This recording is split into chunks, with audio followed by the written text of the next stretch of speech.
To super class है मजाक कुनाल प्रताप सिंह। आज इस लेक्चर में हम देखने वाले हैं जो वायुमंडल है, मतलब जो पृथ्वी की जो सतह है उसके ऊपर जो वायुमंडल है, और पृथ्वी की सतह के नीचे जो पृथ्वी के भाग हैं वो, मतलब पृथ्वी के ऊपर और पृथ्वी के नीचे, इन दोनों, मतलब पृथ्वी की सतह के ऊपर और पृथ्वी की सतह के नीचे जो वायुमंडल होता है और जो आंतरिक संरचना होती है उसको पूरा हम देखने वाले हैं। तो वायुमंडल को 5 भागों में बांटा गया है। क्षोभ मंडल, उसको संवहन मंडल भी बोलते हैं और अधोमंडल भी बोलते हैं, ठीक है। तो एक्स्ट्रा नाम है पर मेन इसका नाम है क्षोभ मंडल, ठीक है। अधोमंडल भी आ गया था एक बार। तो क्षोभ मंडल, दूसरा समताप मंडल, तीसरा मध्य मंडल, फिर आयन मंडल और ये बाह्य मंडल। अच्छा, इनकी जो ट्रिक है याद करने की कि पहले कौन सा आता है फिर कौन सा फिर कौन सा, तो उसकी ट्रिक है छोड़ के सब में आया बाहर, मतलब मैं सब कुछ छोड़ छाड़ के बाहर आ गया। छोड़ मतलब छोड़ से क्षोभ मंडल के सब सा से समताप मंडल, मैं मतलब मध्य मंडल, आया से आयन मंडल, बाहर बाहर मतलब बाह्य मंडल। तो इससे एक क्रम याद हो जाता है कि कौन सा मंडल किसके बाद में कौन सा आता है। इसमें एरो नीचे मतलब इसमें टेम्परेचर गिरता है, इसमें एरो ऊपर है मतलब इसमें टेम्परेचर बढ़ता है, फिर एरो नीचे मतलब टेम्परेचर गिरता है, फिर ऊपर मतलब बढ़ता है, फिर नीचे। तो इस तरह से ये टेम्परेचर को, ये एरो जो है वो टेम्परेचर को दिखा रहे हैं कि टेम्परेचर इसमें कम होगा या बढ़ेगा, क्योंकि इसके ऊपर ही क्वेश्चन आ जाता है। तो एक क्रम है, पहले घटेगा फिर बढ़ेगा फिर घटेगा फिर बढ़ेगा फिर घटेगा, इस तरह से। अब इसका देखते हैं क्षोभ मंडल में क्या क्या क्वेश्चन आ सकते हैं, ठीक है। यहाँ वही चीजें डिस्कस करेंगे जो जो क्वेश्चन के लिहाज से इंपॉर्टेंट है और एसएससी पूछ सकता है, उसने क्वेश्चन पूछे हुए हैं। तो क्षोभ मंडल में क्या है कि इसकी जो सबसे निचली परत है ये 18 किलोमीटर तक होती है, मतलब यहाँ सतह से लेके 18 किलोमीटर ऊपर तक का जो भी कुछ दिख रहा है ये सब क्षोभ मंडल के अंतर्गत आता है।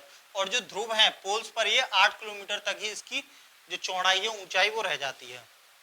इसमें टेम्परेचर गिरता है, यहाँ भी पता लग रहा है, वो टेम्परेचर -80 डिग्री तक गिर जाता है, 0 से भी नीचे -80, और ध्रुवों पर ये -45 डिग्री तक। जबकि ध्रुवों पर बर्फ जमी रहती है तो वहां इतना नहीं गिरता, जबकि विषुवत वगैरह पर, वैसी जो समतल जगह वहां पर ये -80 डिग्री तक गिर जाता है। ये क्वेश्चन आया हुआ था। मौसम संबंधी घटनाएं जो होती हैं, बादलों, आंधी तूफान, बारिश वगैरह, वो सब चीजें इसमें होती हैं। तो ये काफी इंपोर्टेंट है इसमें जो याद करने का है, ठीक। मौसम संबंधी सभी घटनाएं जो होती हैं, बादल हो गए, बारिश होगी, आंधी तूफान, वो सब इस क्षोभ मंडल के अंतर होता है। अब समताप मंडल को देखते हैं। समताप मंडल 50 किलोमीटर तक की, मतलब यहाँ से 50 किलोमीटर ऊंचाई तक होता है ये। तो 18 से हिसाब लगा लीजिए, 18 से 50 तक कितने किलोमीटर इसकी मोटी सतह होगी। इसमें वायुयान उड़ाए जाते हैं, ये क्वेश्चन एक बार आ चुका था, ठीक है, कि वायुयान किस मंडल में या किस उस पर लेयर पे उड़ाए जाते हैं। तो समताप मंडल पर मूलाभ मेघ होते हैं, इसमें मूलाभ मेघ मतलब एक विशिष्ट प्रकार के मेघ, वैसे तो बादल यहाँ होते हैं पर ये एक अलग टाइप के होते हैं, इनको मूलाभ मेघ, विशिष्ट मेघ होते हैं, ये समताप मंडल में पाए जाते हैं। बाकी ओजोन लेयर, इसके ऊपर भी क्वेश्चन आ चुका था कि निम्न में से किस सतह पर ओजोन परत पाई जाती है। ओजोन ऑक्सीजन के 3 परमाणु मिलकर ओजोन लेयर बनाते हैं, O3, तो वो समताप मंडल है। तो जो भी क्वेश्चन आ चुके हैं, ये वायुयान वाला ओजोन, इसमें ये मौसम संबंधी घटनाओं के ऊपर आया हुआ था। तो ओजोन जो परत है वो समताप मंडल में पाई जाती है। ओजोन को जो नापते हैं, ओजोन परत को, वो डॉप्सन इकाई में नापते हैं, ठीक है। ये भी क्वेश्चन आ चुका था, इसलिए मैंने यहीं लिख दिया, वरना ये सारी इकाइयां मात्रक तो हम देखेंगे, पर क्या है ना, हम एक क्रम से देख रहे हैं, ये नहीं है कोई भी चीज कहीं भी डाल दी कि एक जगह सारी, नहीं, एक क्रम से। जब हम मापक और इकाई देखें तो सारे मापक और इकाई ही देखेंगे, पर क्योंकि ये यहाँ चीज आई हुई है और क्वेश्चन ये आप भी रिपीट भी हुआ है, तो इसलिए मैंने यहाँ भी लिख दिया और अलग से भी इसको पढ़ लेंगे। अब मध्य मंडल देखते हैं।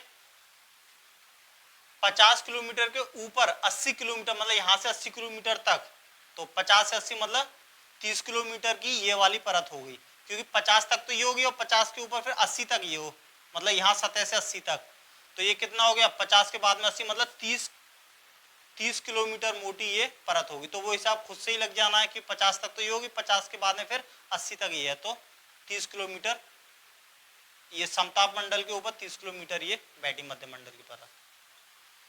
इसमें टेम्परेचर कम होता है, कहाँ, -100 डिग्री तक इसमें टेम्परेचर कम हो जाता है। इस मध्य मंडल एक मोटी परत है, मान लो यहाँ से लेके यहाँ तक ये मध्य मंडल है, ठीक है, क्योंकि काफी कई किलोमीटर के हिसाब से होता है। तो मध्य मंडल की जो ऊपरी सीमा है ये पूरे वायुमंडल की मध्य सीमा होती है, मतलब बीच वाली सीमा कहलाती है, पूरा जो वायुमंडल है वहां से लेके और यहाँ तक वायुमंडल तक, उसका अगर बिल्कुल बीच का सिरा देखें तो वो मध्यमंडल की ऊपरी सीमा होती है। पूरे वायुमंडल का बीच का हिस्सा जो होता है वो मध्य सीमा, वो मध्यमंडल की ऊपरी सीमा होती है। अब आयन मंडल को देखते हैं। इसमें 80 किलोमीटर तक तो ये हो गया, 80 किलोमीटर के बाद में 400 किलोमीटर तक, ये सबसे ज्यादा तो खैर नहीं, सबसे ज्यादा तो वायुमंडल होगी, वायुमंडल की तो कोई सीमा ही नहीं है, फिर वो सूरज तक हो गई एक तरह से, या अनंत तक। तो वैसे अगर इन चारों में आए तो उनमें सबसे ज्यादा जो मोटी परत होती है आयन मंडल की, इसमें 80 किलोमीटर से 400 किलोमीटर तक होगी। तो ये कितना मोटी बैठेगी, लगभग लगभग ये 320 किलोमीटर मोटी परत होगी। इसमें आवेशित कण पाए जाते हैं, मतलब आयन पाए जाते हैं इसमें। ये वाला क्वेश्चन आ चुका था इसमें। संचार उपग्रह, जो भी संचार उपग्रह होते हैं, सैटेलाइट वगैरह, वो सारे आयन मंडल में छोड़े जाते हैं। और संचार उपग्रह वो रेडियो के लिए, संचार के लिए, या फिर टेलीविजन वगैरह के लिए छोड़े जाते हैं, या और भी चीजें होती हैं नेविगेशन वगैरह के लिए। तो संचार उपग्रह जो छोड़े जाते हैं वो आयन मंडल। क्वेश्चन अभी तक जितने भी पूछे गए हैं वो इन विशिष्ट चीजों में से ही आए हैं। जैसे समताप मंडल में ओजोन परत होगी, वायुयान उड़ाए जाते हैं। क्षोभ मंडल में मौसम संबंधी घटनाएं होगी, और आयन मंडल में संचार उपग्रह। तो ये सारी चीजें जो है यहीं से क्वेश्चन आता है मोस्टली। टेम्परेचर वगैरह से इतना क्वेश्चन नहीं आता। ये क्वेश्चन आ सकता है कि इनमें से किस में टेम्परेचर बढ़ता है या कम होता है, इस तरह से। बाह्य मंडल जो है वो 400 किलोमीटर के ऊपर वो सब बाह्य मंडल में आ जाता है, फिर वो अनंत तक जाता है, उसकी कोई सीमा नहीं है। इसमें हाइड्रोजन और हीलियम पाए जाते हैं, हाइड्रोजन और हीलियम के परमाणु बाह्य मंडल में। इसमें बहुरंगी चमक होती है। हम पृथ्वी को जब बाहर से देखते हैं, कैमरा वगैरह कुछ फोटो वगैरह देखते हैं, तो उसमें पृथ्वी के चारों तरफ एक चमक दिखाई देती है रंग बिरंगी। तो वो बहुरंगी जो चमक होती है वो वायुमंडल में दिखाई देती है। तो इस तरह से वायुमंडल हो गया। वायुमंडल में जो भी क्वेश्चन आ सकते थे वो सारे हमने मैन में इंपोर्टेंट चीजें पूरी डिस्कस कर ली है। तो ये सारी चीजों का नोट्स बना लेना है और इनको याद कर लेना है। अब देखते हैं पृथ्वी की सतह के ऊपर का हो गया, पृथ्वी की सतह के नीचे चलते हैं। तो पृथ्वी की जब नीचे चलेंगे तो पृथ्वी की आंतरिक संरचना बोली जाएगी, और वो बाह्य संरचना होगी। बाह्य मतलब एक तरह से ऊपरी वायुमंडल। तो आंतरिक संरचना देखते हैं तो वो 3 भागों में बटा हुआ है, भूपर्पटी, आवरण और केंद्रीय भाग।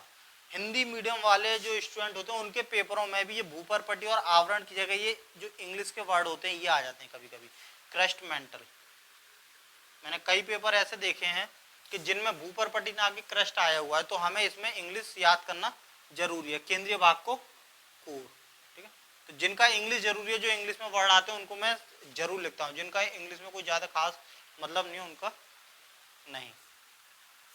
तो ये सबसे क्रस्ट होगी, सबसे ऊपरी सतह जिसपे हम खड़े हुए होते हैं, जिसपे हमारा मकान वगैरह घर वगैरह होते हैं, जहां हम सब लोग रहते हैं, वो हो गया भूपर्पटी क्रस्ट।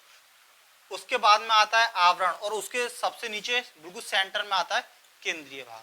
तो सबसे पहले क्रस्ट देखते हैं। तो ये सबसे ऊपरी भाग हो गया, 34 किलोमीटर तक होता है ये क्रस्ट जो है, मतलब यहाँ सतह से, जमीन की सतह से 34 किलोमीटर गहराई तक भूपर्पटी या क्रस्ट बोला जाएगा।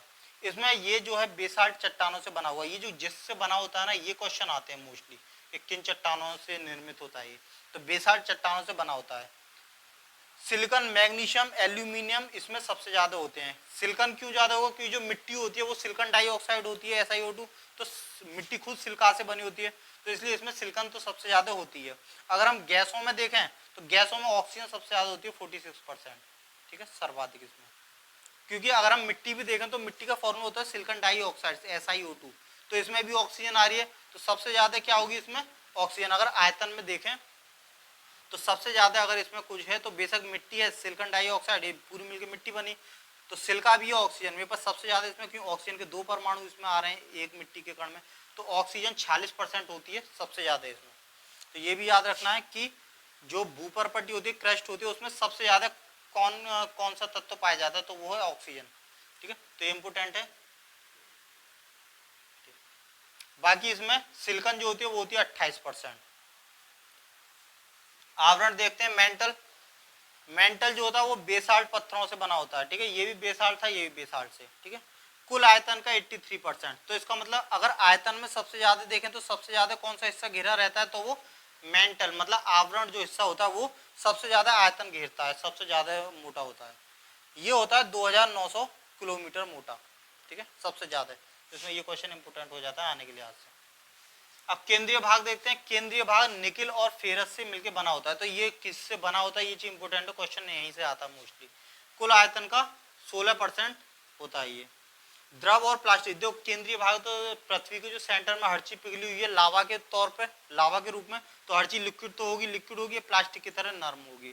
ठीक है, इसमें ये चीज ध्यान रखनी है कि अगर सेंटर में केंद्रीय भाग में जब हम कोर में पहुंच जाते हैं तो हर 32 मीटर नीचे जाने पर 1 डिग्री टेम्परेचर बढ़ जाता है। अभी यहाँ हो, यहाँ मान लो टेम्परेचर तुम्हारा 500 डिग्री है, फिर 32 मीटर नीचे गए तो वहाँ 501 डिग्री हो जाएगा, फिर और 32 मीटर, किलोमीटर नहीं है महज मीटर, ठीक है, फिर 32 मीटर नीचे गए तो 502 डिग्री हो जाएगा। तो इस तरह से हर 32 मीटर नीचे जाने पर टेम्परेचर 1 डिग्री बढ़ता जाता है केंद्रीय भाग, और सबसे ज्यादा जो टेम्परेचर होता है वो केंद्र में ही होता है। तो ये पूरा पृथ्वी की ऊपरी और नीचे जो होता है आंतरिक संरचना, ऊपर मतलब वायुमंडल वो हो गए। ठीक है, इनको एक तरह से उतार लेना, नोट्स बना लेना।